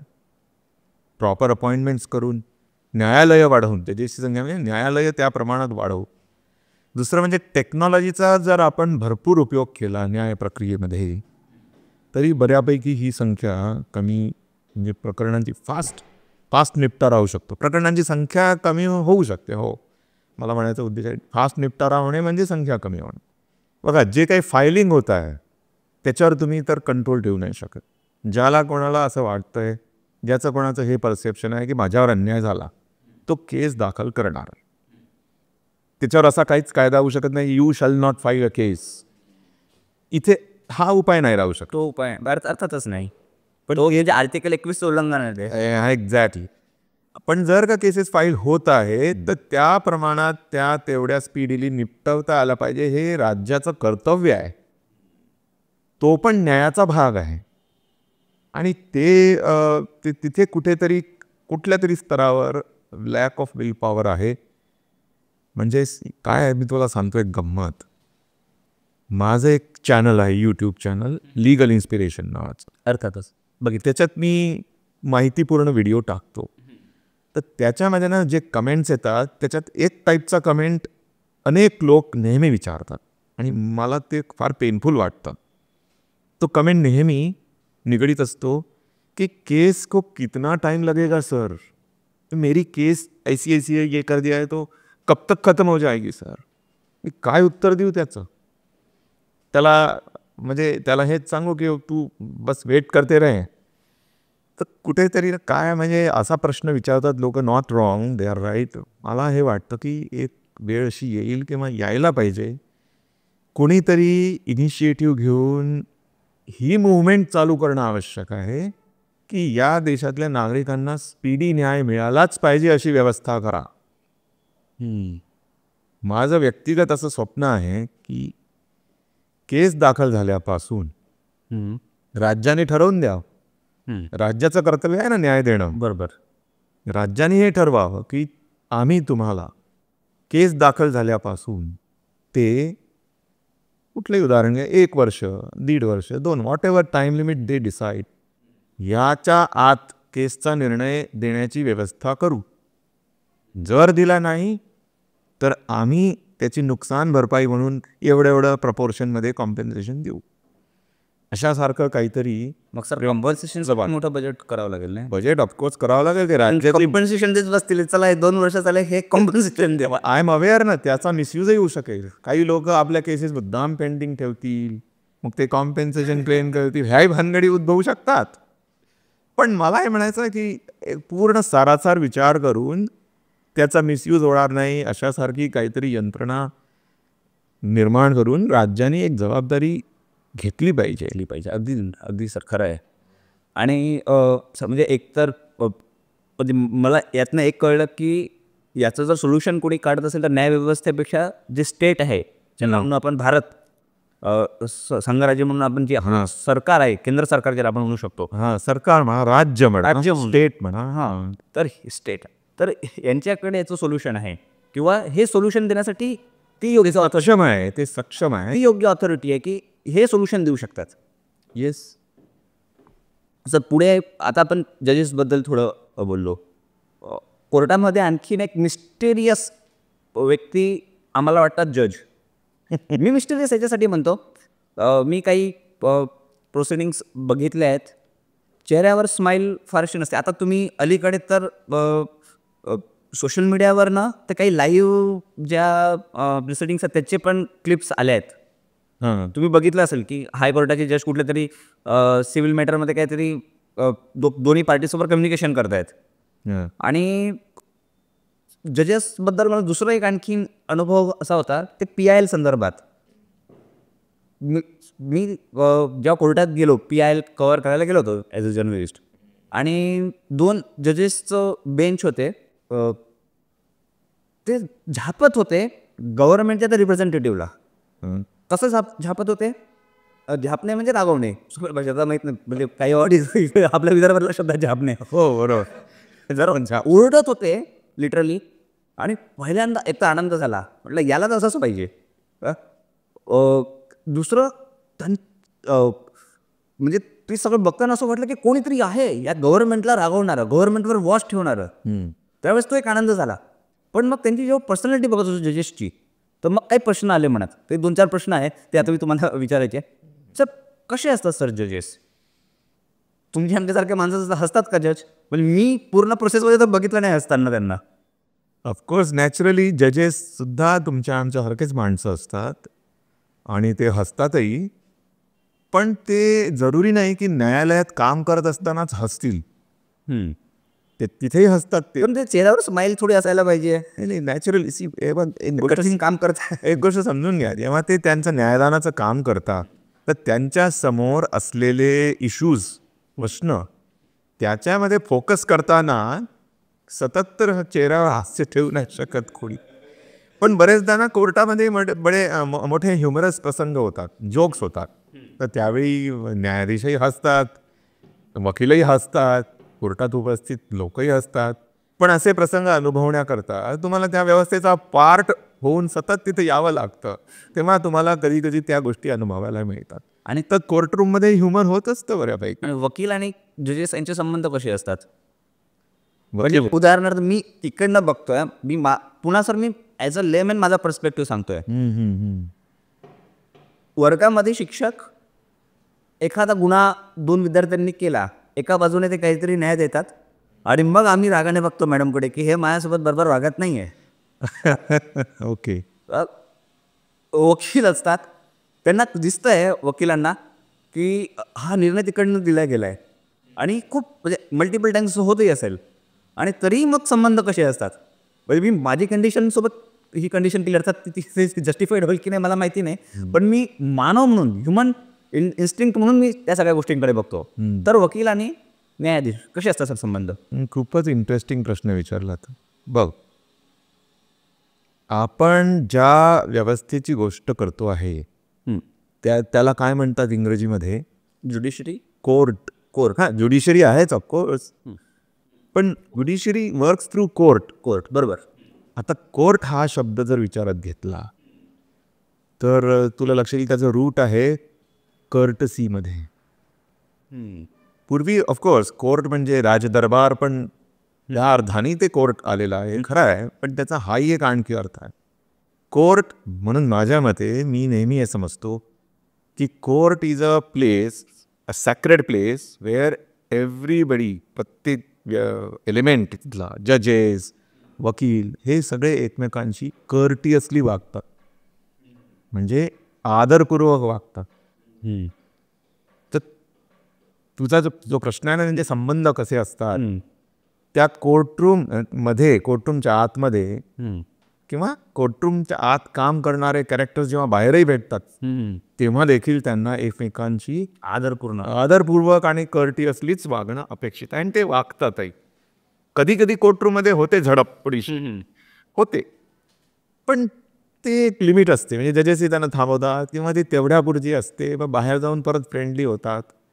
त्याच्यामुळे बेसिकली हे समजून घ्यायची गोष्ट आहे की court is a place where parties, even they are rivals, ते शत्रू, म्हणजे तिथे त्या केससाठी शत्रू जरी असले तरी ते सौजन्यपूर्वकच वागावं लागतं. एक्झॅक्टली, त्यामुळे असे संबंध असतात. सर पण कोर्टरूमच्या बाहेर जसं तुम्ही म्हणाले, आणि फ्रेंडली म्हणजे मैत्रीपूर्ण मैत्री असते सर वकिलांची आणि जजेसची. हां, असते. तर मग जसं एक्झाम झालं माझं, पुन्हा शाळेत जातो मी, नाही माझा मॉनिटर असतो सर, मी ऑल राईट ठीक आहे. त्या ॲक्च्युली सर माझा सर स्पेक्ट्रम सध्या न्यायाचा माझ्या वर्गातला माझा मॉनिटर होता. तो हा माझा मित्र आहे, याने मस्ती केली तर याचं नाव शिक्षकांना सांगणार नाही, हा त्याचा हे होता. तर पुन्हा पुन्हा तो जर मित्र असतील वकील आणि इम्पॅक्ट काही न्यायावर किंवा अशावर काही पडायची शक्यता असते सर? नाही नाही नाही, त्याचं बघा काय आहे, हा माझा मित्राचा थोडंसं यू आर करेक्ट, असं वाटणं साहजिक आहे. पण हे कसं झालं, हे फार आपण काय म्हणू त्याला, हे बिहेवियर जे आहे ना, हे थोडंसं इमॅच्युअर लेवलचं बिहेवियर झालं. या व्यवस्थेमध्ये, या सिस्टीममध्ये जे कोण लोक असतात ते बऱ्यापैकी ट्रेंड, मॅच्युअर लेवल, प्रोफेशनल लेवलवर गेलेले असतात. फॉर एक्झाम्पल, माझा मित्र जर जज झाला, त्याने ती लाईन तिकडे क्रॉस केली, तो माझा मित्र राहील. पण आता जेव्हा आम्ही प्रोफेशनल म्हणून रोल करू, मी म्हणा, कोणताही वकील म्हणा, त्याचा मित्र जज, प्रोफेशनल्स म्हणून आम्ही जेव्हा आमचे रोल्स करू, ते आम्ही आमच्या रोलमध्ये बरोबर. मैत्री विल नॉट कम त्या जजच्या इन्फ्लुएन्स, ती जज, it will not influence the जज. तो त्याच्यासमोर त्या केसमध्ये काय इश्यूज आहेत, काय नाही, ते बघूनच तो निर्णय देणार. बरेचदा आम्ही बघतो ना, मित्रही जरी असले तरी तो हारतो केस, तो वकील. It happens many times. आणि जिंकतोही. पण जिंकतो याच्यामुळे नाही की मित्र आहे, जिंकतो याच्यामुळे की त्या केसमध्ये काही मेरिट. बरोबर बरोबर. सर आता पुन्हा एक जज संदर्भातलाच प्रश्न. कुणी जज बघत असतील ते म्हणतील की जजबद्दल खूपच क्युरियोसिटी आहे, तर ये माझ्या घरी वगैरे असं म्हणतील, माफ करा. पण काय सर, इथून क्युरियोसिटी आहे आम्हाला. हां, त्यामुळे सर जज, सर मनुष्य म्हटलं, माणूस म्हटलं की माणसाचे चांगले गुण आलेत, दुर्गुण आलेत, पर्सनॅलिटी आहे, चांगल्या वाईट सगळ्या गुणांचा एक पर्सनॅलिटी ती तयार होते. आता सर ती पर्सनॅलिटी ॲज अ जज, ती पर्सनॅलिटी न्याय देताना सुद्धा मला असं वाटतं की इन्फ्लुएन्स करत असावी. करते की नाही माहिती नाही, पण ते तुम्ही जसं चांगलं सांगू शकाल, करत असावी. तर सर त्या जजचे जे काही पर्सनॅलिटीज आहेत, त्या पर्सनॅलिटीज, त्याचे पर्सनल बिलीफ्स, म्हणजे धार्मिक, म्हणजे उदाहरणार्थ द्यायचं तर काहीतरी धार्मिक रिलिजन द्यायचं, तर त्यात 4 या जज रिलिजनचे नाही की या रिलिजनचा असा एक जज मोठ्या बेंचमध्ये बसवतात. तर त्याच्यावर असं वाटलं की त्याचे पर्सनल बिलीफ्स, त्याची पर्सनॅलिटी, या सगळ्यांचा न्यायावर किंवा त्याच्या तो जो त्याचा न्याय म्हणतो ना आपण, काय म्हणतो सर त्याला, जजमेंटवर, माफ करा, जजमेंटवर प्रभाव पडतो का? मला असं वाटतं की हां, जज त्याच्या अपब्रिंगिंगमध्ये जे काही इम्पॅक्ट झालेला असतो, इन्फ्लुएन्स झालेला असतो, त्याच्या विचार, म्हणजे ज्या रिलिजनमध्ये तो असेल, ज्या सोसायटीमध्ये तो असेल, ज्या कम्युनिटीत तो वाढला असेल, त्या कम्युनिटीचे विचार, त्याचा प्रभाव त्याच्यावर असतो, हे खरं आहे. कुठल्याही व्यक्तीवर असणार, तो कुठल्याही पदावर का बसेना. पण जेव्हा तो त्या रोलमध्ये जातो, तेव्हा ही पण जाणीव घेऊन जातो की मला न्याय करायचा आहे, आणि न्याय करण्याकरता माझ्याजवळ जे आज असेट्स आहेत किंवा जे काही गोष्टी आहेत, त्या म्हणजे त्या व्यक्तीचे राईट्स, विरुद्ध व्यक्तीच्या ड्युटीज, राईट्स, ड्युटीज, लायबिलिटीज, कायदा, गव्हर्नमेंट रिझोल्युशन्स, कोणाला, म्हणजे कोण कोणत्या पोझिशनवर आहे हे ठरवूनच मी न्याय करणार, ही कुठेतरी एक भावना जागृत असते. आता हे करताना सुद्धा कधी कधी जजेसच्या बिलीफ्सचा, त्यांच्या सोशल कंडिशनिंगचा त्या न्यायावर प्रभाव पडू शकतो, पडू पाहतो, पडतोय. पण मग विथ पॅसेज ऑफ टाइम जज also goes on getting refined. एक बेस्ट एक्झाम्पल आहे आपल्या सिस्टीममध्ये, फेमस जज जस्टिस कृष्णा अय्यर, जे अतिशय एमिनंट जज मानले जातात सुप्रीम कोर्टाचे, व्ही आर कृष्णा अय्यर. सगळ्यांना माहिती होतं ही वॉज अ सोशलिस्ट जज, सोशलिस्ट. त्यांच्यावर तो त्या विचारांचा पगडा होता आणि त्यांच्या निर्णयांमध्ये सुद्धा त्याची छाप दिसायची. आणि ते त्यांनी केलं, सोशल जस्टिस त्यांनी केला. म्हणजे त्याचं काय, म्हणजे थोडक्यात सांगायचं म्हणजे, जर सामाजिक न्याय खरोखर करायचा असेल तर कायद्याच्या ज्या स्ट्रिक्ट प्रोव्हिजन्स आहेत त्यांनी इंटरप्रिटेटिव्ह प्रोसेसमध्ये असं मोल्ड केलं की त्या पर्टिक्युलर कम्युनिटीला न्याय मिळावा. बरोबर. तर हे सुद्धा न्यायपूर्णच आहे. बरोबर. याच्यात काही अन्यायवाली बाब नसते. तर असा विचारांचा पगड्याने जजमेंटमध्ये छाप दिसते. त्याच्यामुळे फार रॉंग आहे असं काही नाही. आणि सर जजेसना पब्लिक लाईफमध्ये फारसं वावरता येत नाही. म्हणजे त्यांना असं ऐकलं होतं की लग्नात जायचं असेल तर इंटिमेट करून जावं लागतं की बा मी लग्नाला जातोय. तर असं का सर? पण म्हणजे तो समाजापासून त्याला दूरच ठेवायचं असतं का? की म्हणजे जजेसचे बंगले पण असे दूर असतात. अर्थात ते सगळ्याच म्हणजे ब्युरोक्रेसीचे असतात. पण जजेसना हे सगळं बंधन का असतं? बघ असं आहे, आता जजला काय शेवटी न्याय करायचा असतं, त्या कोर्टात बसायचं असते, त्याच्यासमोर अनेक पार्टीज येत असतात. पण हे खरं आहे का सर की जजेसना एवढे रिस्ट्रिक्शन्स असतात पब्लिक लाईफमध्ये? हो, जजेसना एक कोड ऑफ कंडक्ट असतं. मी जरी जज नाही आहे तरी मला हे माहिती आहे की जजेससाठी पण एक कोड ऑफ कंडक्ट असतं आणि त्या कोड ऑफ कंडक्ट अनुसार त्यांना खूप जास्त पब्लिकमध्ये इंटरमिंगल होऊ नये असं सजेस्ट केलं जातं. त्याचं कारण हे आहे की नॅचरली त्यांनी जर पब्लिकमध्ये इंटरमिंगल केले तर दोन गोष्टी होतील. एकतर त्यांना तसं इंटरमिंगल होताना बघणाऱ्यांना असं वाटेल की अरे हा त्या व्यक्तीशी बऱ्यापैकी फ्रेंडली आहे, त्याच्याशी नाही आहे, त्याच्यामुळे हा यांच्याच फेवरनी न्याय करेल का शंका होते. दुसरं म्हणजे बरेचदा असं इंटरमिंगल अति झालं तर त्याचा जजमेंटवर प्रभाव पडण्याची शक्यता पण असते. शेवटी तोही माणूसच आहे. तर हे सगळं मुळातच घडू नये म्हणून ह्या काळज्या घेतल्या जातात. ह्या काळज्या घ्यावा असं सुचवल्या जाते. पण याचा अर्थ असं नाही आहे की त्यांनी अगदीच एकटेपणा नाही वाटत का सर? अगदीच असं आयसोलेटेड राहावं असाही अर्थ नाही. नसतं. जजेस सुद्धा कधी कधी पब्लिक फंक्शन्स किंवा कोणाच्या लग्नात जातात, अटेंड करतात. पण तुम्ही बघाल ते तसं करतात तेव्हा त्यालाही एक मर्यादा असते. बरोबर. ते चटकन तिथून निघून जातात.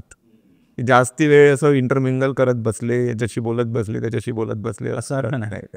ते तेवढा तेवढी बाब निभावतात. म्हणजे असं म्हणू शकतो सर की चांगला न्याय झाला पाहिजे म्हणून प्रत्येक जजला पब्लिक लाईफ सॅक्रिफाय करावी लागते. हो, थोडंफार असणार. हो, ही गोष्ट आहे. सर आणखीन एक प्रश्न मला पडतो. म्हणजे जसं जजेसच्या पर्सनॅलिटी इन्फ्लुएन्स करतो तसं मी म्हणालो, तसं या व्यवस्थेमध्ये म्हणजे न्याय तर शेवटचा टप्पा जजेसपर्यंत पोहोचतोय. पण त्याच्या आधी पुरावे बनवण्यापासून म्हणजे पुरावे शोधण्यापासून ती सगळी एक प्रोसेस आहे. आर्थिक बाबी आणि राजकीय प्रभाव हा खूपदा न्यायाला इन्फ्लुएन्स करतो असं आम्हाला वाटतं. म्हणजे उदाहरण द्यायचं झालं तर पुणे पोर्टचं प्रकरण, त्याच्यामध्ये निबंध लिहिण्याची शिक्षा दिल्या गेली असं ऐकलं, म्हणजे वाचलं पण. किंवा खूपदा जे जेलमध्ये जे लोक असतात ते सांगतात की अरे ते मी गुन्हेगार मान्य आहे, पण माझा जो कोणी ऑफिसर होता त्यांनी गडबड केली म्हणून मी इथे आहे. गुन्हा त्याला मान्य आहे, म्हणजे तो असं डिनाय नाही करत की मी गुन्हा नाही केला. ठीक आहे, गुन्हा केला मी, पण जेलमध्ये मी गुन्ह्यामुळे नाही आहे, त्या अधिकाऱ्याने गडबड केली म्हणून आहे किंवा माझ्या वकिलाने गडबड केली म्हणून आहे. तर सर हे ते घटक आहेत, आर्थिक घटक, राजकीय पॉवर असणारे घटक, हे इन्फ्लुएन्स करतात सर जस्टिसला. तुमचा काय अनुभव आहे?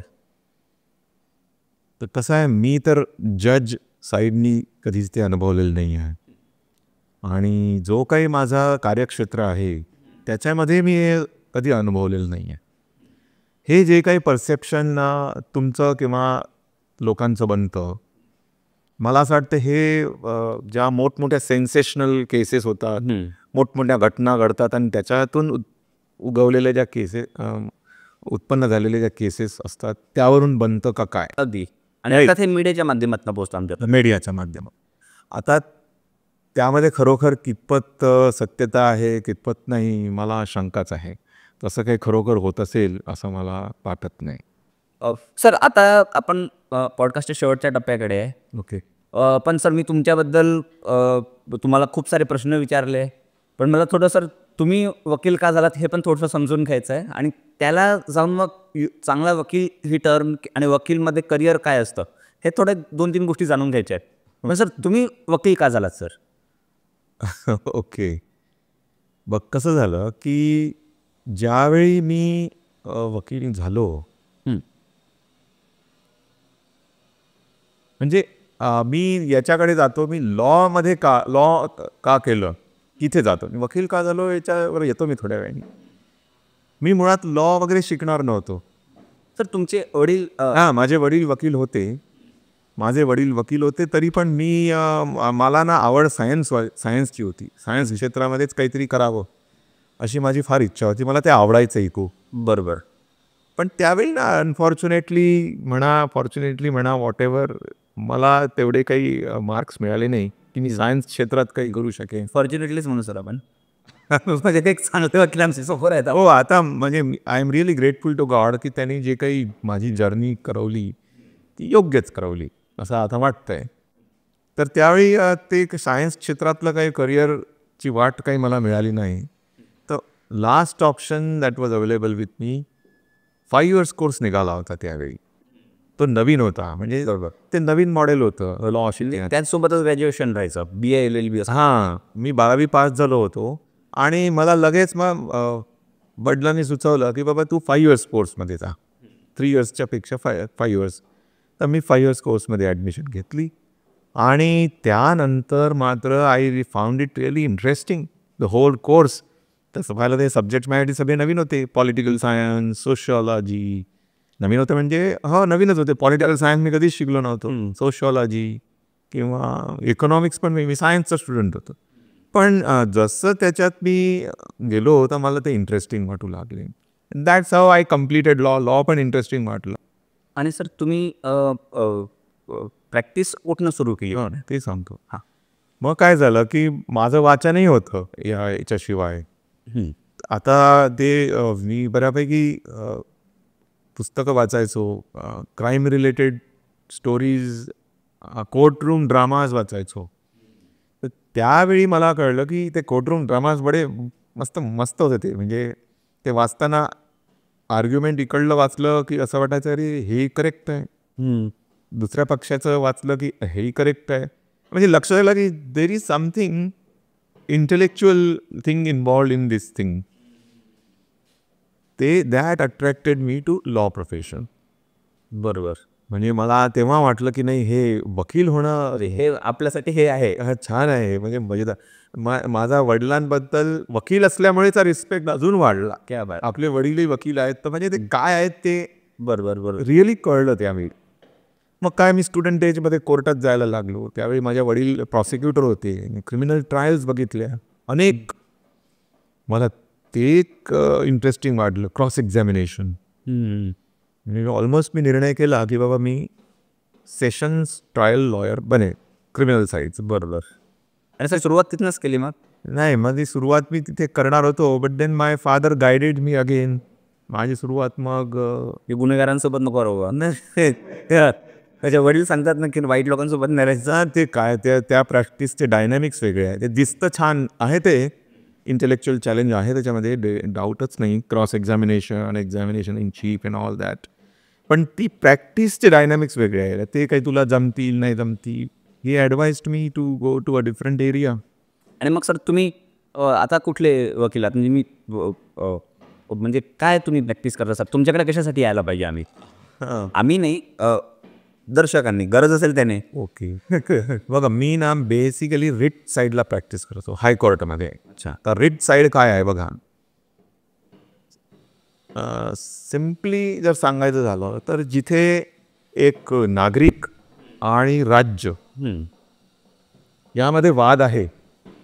राज्य म्हणजे आता याच्यावर अथॉरिटीज सगळ्या, exactly, government, local authorities, all public bodies, all financial grants taking institutions, यामध्ये म्हणजे नागरिक आणि पब्लिक बॉडी याच्यात जिथे वाद आहे, तो कसाही असे ना, तो सर्व्हिसचा असेल, एज्युकेशनचा असेल, कॉन्ट्रॅक्च्युअल असेल, त्या क्षेत्रात मी काम करतो. उदाहरणार्थ लँड ॲक्विजिशनमध्ये कमी पैसे मिळाले असं जर वाटत असेल आम्हाला, तर ते तुमच्याकडे, तुमच्या माध्यमातून तशा केसेस, मग ती केस लोअर कोर्टात जाते. मग ठीक आहे, जेव्हा घेईल हायकोर्टापर्यंत.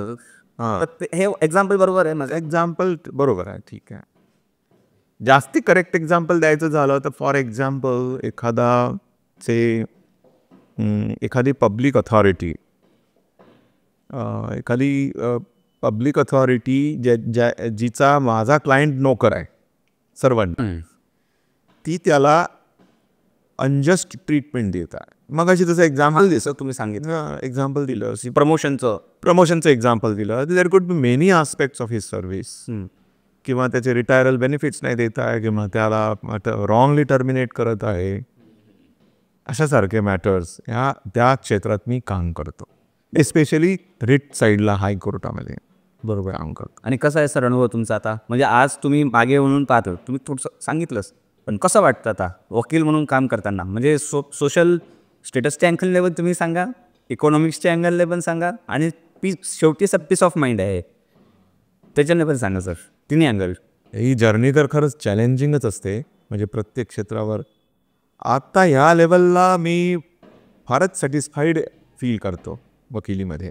म्हणजे एकदम कम्प्लीट पीस ऑफ माइंड, डोळे बंद केल्यावर असं वाटतं की हा कम्प्लीट पीस ऑफ माइंड वगैरे, हे खूपच ड्रीमी कॉन्सेप्ट झाली. असं काही नाही, but I really feel rewarded, very satisfied, very happy. काय असते, पूर्ण जर्नी तुम्ही जेव्हा करता तेव्हा नेहमीच तसं वाटतं असं नाही आहे. खूप चॅलेंजेस असतात, दुःख आनंद सगळंच असतं. पण आता कसं one can tackle with those negative things also. ती एक येते, एक ती नॅक येते, ती एक स्किल येते. त्याच्यामुळे त्याच्यात जो एन्जॉयबल पार्ट आहे तो जास्ती कसा एन्जॉय करता येईल, ते कसं वाढवता येईल, बरोबर ते आता कळतं मला. सर एक म्हणजे माझं परसेप्शन सांगतो, मला ना लॉमधलं कोर्ट किंवा याच्यामधलं काय आवडतं माहिती आहे का, मी शाळेत असताना परीक्षेची वाट पाहायचो, आणि परीक्षेनंतर वाट पाहायचो सुट्ट्यांची. हां, कोर्टाला सुट्ट्या असतात असं ऐकलंय मी, आणि असतात तर का म्हटलं हे भारी आहे, म्हटलं हे प्रमोशन चांगलं आहे, एक तर घरी पण वेळ देता येईल, एक तर तेवढ्या वेळेतच कोर्टाचं काम चालतं, घरी पण वेळ देता येतो, आणि सुट्ट्या ज्या शाळेत नंतर सुटल्या होत्या त्या परत सुट्ट्या मिळतील आपल्याला, असं मला वाटतं. म्हणजे सर मला माहिती आहे की त्या सुट्ट्या येताना चॅलेंजेस पण असतात त्या सुट्ट्यांच्या मागे, असं नसतं की पीस ऑफ माइंड आहे. एक्झॅक्टली. मी तुला तेच सांगू इच्छितो, ह्या सुट्ट्या, कोर्टाला असणाऱ्या सुट्ट्या ह्या नेहमी टीकेचा भाग झालेल्या आहे. मग ते तसं वाटतं की असं कसं हे का, आणि ते ब्रिटिशांची सिस्टीम हे का फॉलो करतायत. पण जर तुम्ही त्या सिस्टीममध्ये राहिलात ना, तर तुम्हाला एक लक्षात येईल. Just put your self in the position of a जज, हायकोर्ट जज, बरोबर, आणि एनी जज. आता तुम्ही 10:30 कोर्टात बसले, तुम्ही 3 तास उठू नाही शकत, बरोबर. 3 तासानंतर 1 तासाच्या ब्रेक नंतर पुन्हा 2 तास तुम्ही उठू नाही शकत. ठीक आहे, असे 5 कंटिन्युअस तास. आता 10:30 तो बसला जो जज, प्रकरण झाले सुरू, त्याच्यासमोर वन बाय वन कोणी म्हणतं की मिलॉर्ड यांनी मला असं रॉंग केलं, कोणी म्हणतं मग त्यांनी मला तो त्रास दिला, कोणी म्हणतं मिलॉर्ड तिकडे ते तलावमध्ये प्रॉब्लेम आहे, कोणी म्हणतं ते वाघांचा प्रॉब्लेम आहे, कोणी म्हणतं ते प्रॉपर्टी डिमॉलिश होत आहे. ह्यांना कंटिन्युअसली त्याच्यावर फोकस करायला लागतं, अन्याय होऊ नये म्हणून. असं 3 तास कोणी करू शकतं का? 5 तास मी म्हणे, कठीण. 3 तास, मग 1 तास ब्रेक, मग पुन्हा 2 तास, रोज असं करून आणि त्याच्याशिवाय त्याच प्रॉब्लेमशी रिलेटेड जजमेंट्स देणे नंतर, त्याच्यावर विचार विनिमय करून, पूर्ण ही काळजी घेऊन की बाबा काही रॉंग नाही झालं पाहिजे, कुठे काही टीकात्मक काही घडलेलं नाही पाहिजे. असं ते रोज करून जस्ट इमॅजिन किती डोकं पकतं ना. ते डल नाही होत का? बरोबर. ते एक इंग्लिशमध्ये सेईंग आहे ना की all work no play makes Jack a dull boy, असा एक सेईंग आहे. अच्छा, काय अर्थ सर याचा? ऑल वर्क नो प्ले म्हणजे नुसतंच एक सारखं एकच रुटीन गोष्ट करत राहिलं, काम काम काम काम, तर त्या जॅक म्हणजे एक इमॅजिनरी कॅरेक्टर, तो जो कोणी आहे काम करणार तो डल होणार. बरोबर. त्याची मानसिक जे शक्ती आहे ती कमी होणार, त्याची प्रॉडक्टिव्हिटी कमी होणार, त्याला रिफ्रेश मिळण्यासाठी मग या सुट्ट्या. खरे ऑल वर्क नो प्ले, मग प्ले पण पाहिजे, तर जॅकने खेळला पण पाहिजे ना, दॅट विल रिचार्ज हिम. मग आता कसं करणार, मग सुट्ट्या ह्या ते भरून काढतात. असं व्हायला पाहिजे असं मला वाटतं की जसं ना मी जर्नलिस्ट असताना आमचे कारण की न्यूजपेपर 24 म्हणजे 12 महिने चालू आहे, 2-4 सुट्ट्या सोडल्या तर मग आज माझी सुट्टी, आज याची सुट्टी, आज याची सुट्टी, तर असं पण काही म्हणजे मला माहिती नाही प्रॅक्टिकल पॉसिबल आहे का, तर ते हे मी बाहेरून सांगतोय. असं वाटतं की बंद राहण्यापेक्षा हे 5 लोक या पिरियडमध्ये राहतील, हे 5 लोक या पिरियडमध्ये सुट्ट्या घेतील. एक्झॅक्टली तसं असतं ना. तसंच असतं. वेकेशन्स मध्ये सगळे दरवाजे बंद आणि जजेस आपल्या घरी आणि आपलं असं कुठं असं नसतं. वेकेशन कोर्ट हे सुरू असतंच. अच्छा, वॅकेशन कोर्ट सुरू असतो. कोर्स त्याची अरेंजमेंट केलेली असते, व्यवस्थित रोस्टर येतं, त्याच्यामध्ये लिहिलं असतं की ह्या वीकसाठी हे जज इन्चार्ज असणार, नेक्स्ट वीकसाठी दुसरे जज इन्चार्ज असणार. त्याच्यामुळे सगळं बंधन, सगळे घरी झोपले असं नसतं. बरोबर. बरेचसे जजेस जे वेकेशनमध्ये डेसिग्नेटेड नसतात ते आपले पेंडिंग कामं जजमेंट चेक करतात. काही जजेस फिरायला जातात, रिचार्ज होतात. इकडे वकील मंडळीसुद्धा कधी फिरायला जातात किंवा कधी ऑफिसचे बॅकएंडचे कामं करत असतात.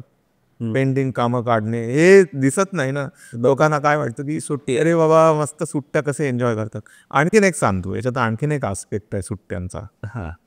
आता बघ, judiciary is one of the 3 pillars of the state, right. आपण या अँगलनी त्याच्याकडे बघू. And don't think I am justifying all that, पण there can be this angle also की 3rd पिलर आहे. पहिला पिलर किंवा आता क्रमामध्ये महत्त्व नको देऊ. एक पिलर आहे लेजिस्लेचर, एक पिलर आहे एक्झिक्युटिव्ह, एक पिलर आहे ज्युडिशरी. आता मला सांग, whether legislature functions throughout the year? नाही, अर्थातच नाही. Does it? तेही त्यांचे सेशन्स असतात तेव्हा काम कर. बरोबर. पण बाकीच्या पिरियडमध्ये ते लोक कामच करत नाही असंही नाही आहे. असं नाही आहे. लेजिस्लेशनचं फंक्शन ते त्यांच्या सेशन्समध्ये करतात, मतदारसंघात फिरत असतात. हां, त्यांच्या सेशन्समध्ये करतात. बेसिकली लेजिस्लेचरचा विचार केला. बरोबर. It is not functioning the whole year.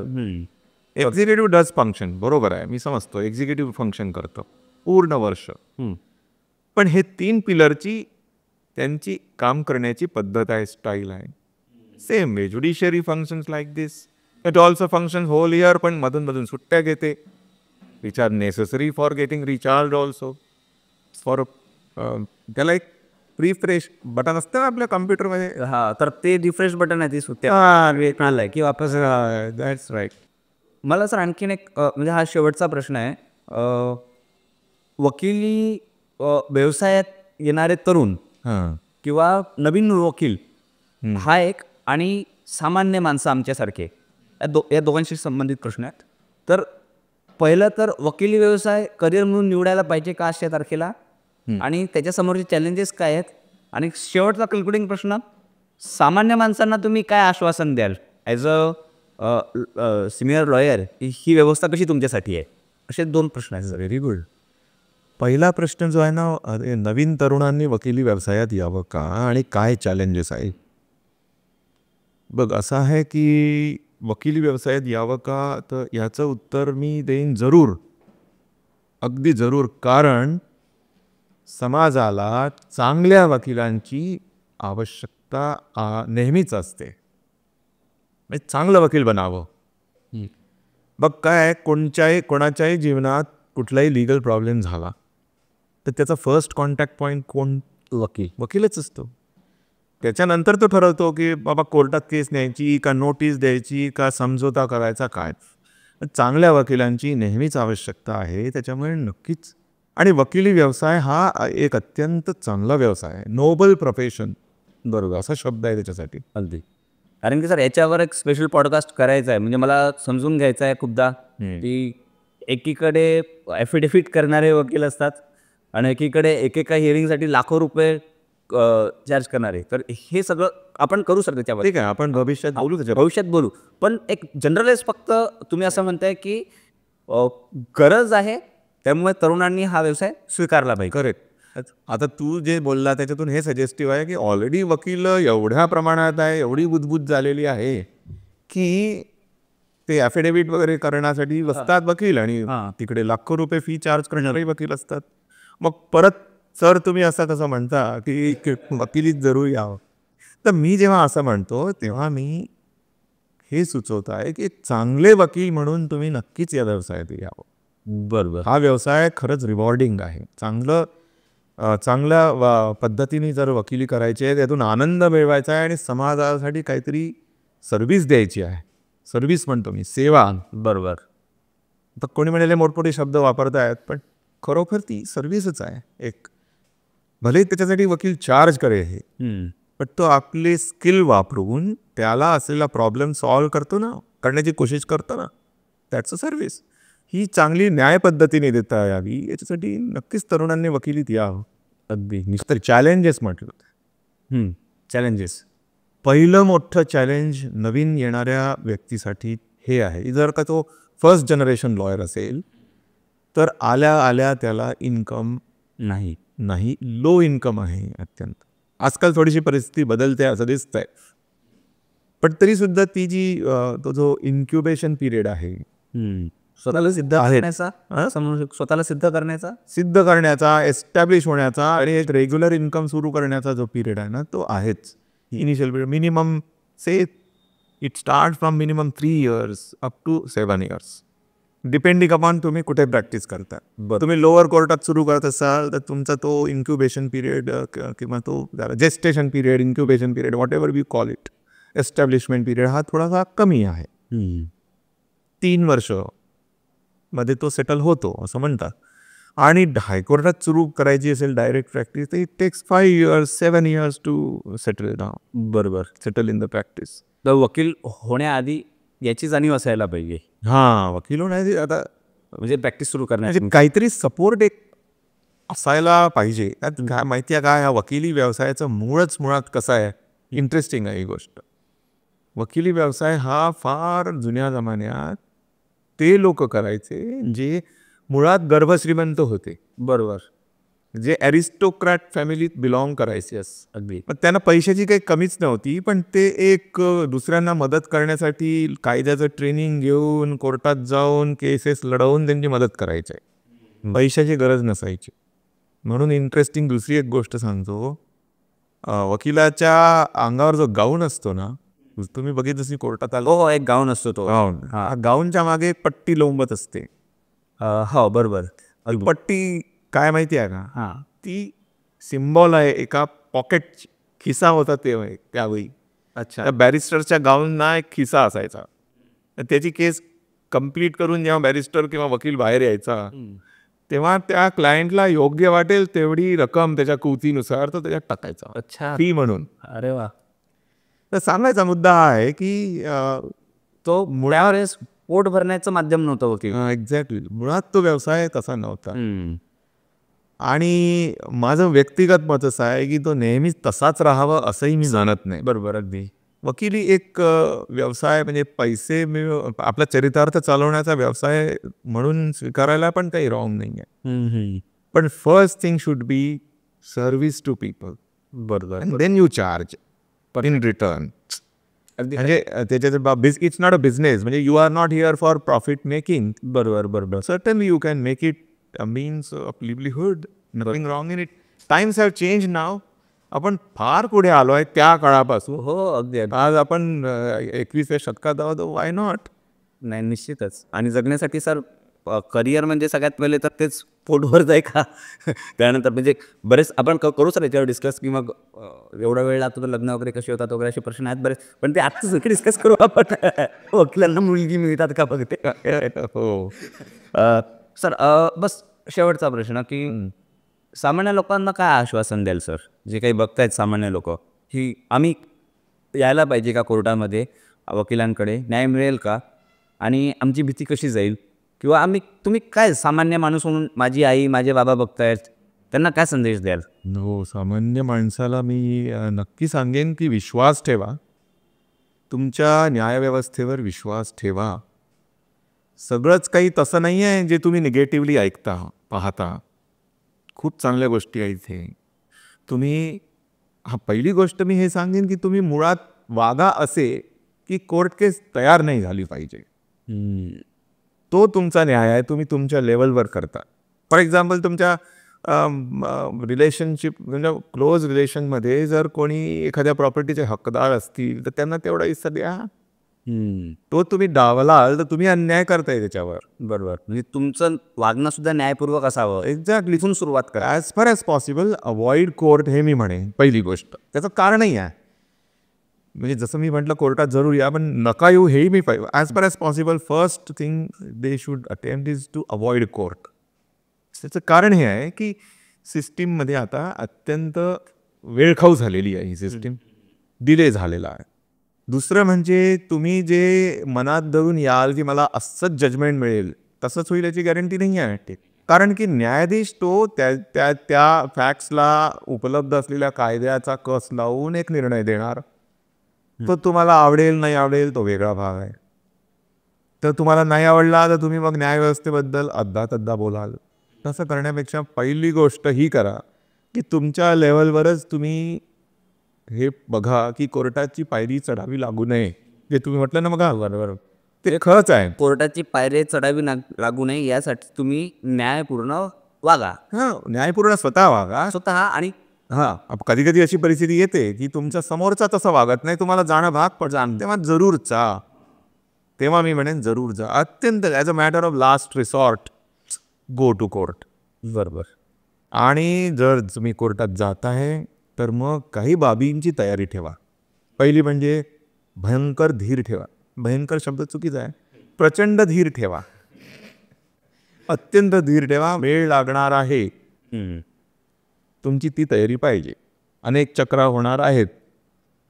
दुसरी गोष्ट, तुम्ही याची पण तयारी ठेवा की जजमेंट काही पण येऊ शकतं. अपेक्षा करा की तुमच्या फेवरने येईल. जर का तुमची केस मेरिट्सवर खरोच चांगली असेल तर अपेक्षा ठेवा. पण नाही आलं तर वरच्या कोर्टात जायची तयारी ठेवा.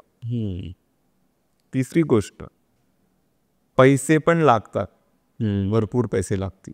म्हणजे तुमची एनर्जी, तुमचा वेळ, पैसे हे सगळे लागणार आहेत. अर्थातच हे सगळं पैसे म्हणजे करप्शन नाही म्हणत मी, पैसे वकिलाला त्याची fee, म्हणजे या सिस्टीममध्ये जे काही जो सर्व्हिस देतोय त्या सर्व्हिस प्रोव्हायडरला द्यायचं. एक्झॅक्टली जागोजागी पैसे लागतात. तर म्हणजे टाईम, एनर्जी, मनी तुमचा लागणार. जी तयारी असेल तर जरूर या. आणि आले तर मग विश्वास ठेवा न्यायव्यवस्थेवर. क्या बात आहे, क्या बात आहे, विश्वास ठेवा. तर हे होते ॲडव्होकेट नहुष खुबाळकर सर.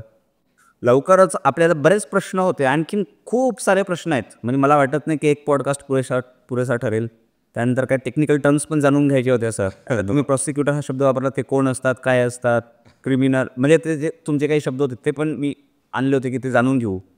पण आज जनरलाइज कळलं सर की न्याय काय असतो, ते देणारी जी मेकॅनिझम आहेत कोर्ट, ते कसं असतं, वकील काय असतात, जजेस काय असतात, ह्याचा एक आम्हाला अंदाज आलेला आहे. आणि अपेक्षा करतो की आपलं राज्य, आपलं स्टेट भविष्यात ह्या सगळ्या गोष्टी वेगाने होतील. म्हणजे मत न्याय देण्याची प्रक्रिया वेगाने होईल. यावर पण काम करेलच. पण सर तुमचे खूप खूप धन्यवाद की तुम्ही अशा विषयावर, म्हणजे असा विषय म्हणजे जो आमच्यासाठी जो सेन्सिटिव्ह आहे त्या विषयावर तुम्ही मन मोकळेपणाने मार्गदर्शन केलं आणि या पॉडकास्टमध्ये आलात. त्याबद्दल सर तुमचे खूप खूप धन्यवाद. Thank you very much sir. Thank you Amar, thank you very much. तुम्हाला आणि तुमच्या दर्शकांना माझ्या खूप खूप शुभेच्छा. धन्यवाद. धन्यवाद सर. थँक्यू.